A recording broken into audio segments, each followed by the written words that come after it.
गुरूंबद्दलचा आदर व विश्वास व्यक्त करणारा प्रसंग मी तुमच्यासमोर आज मांडणार आहे.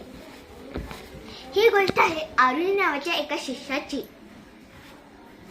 आरुणी महर्षी दम्य त्या काळी ना गुरुकुल शिक्षण पद्धती होती आणि महर्षी दम्य यांच्या गुरुकुलात आरुणी शिकत होता. एके दिवशी मुसळधार पाऊस झाला. पाऊस इतका जोरदार होता की शेताच्या बांधाऱ्याची एक बाजू वाहून गेली आणि शेतात साचलेली पाने त्या बाजूने गुरुकुलात येऊ लागली.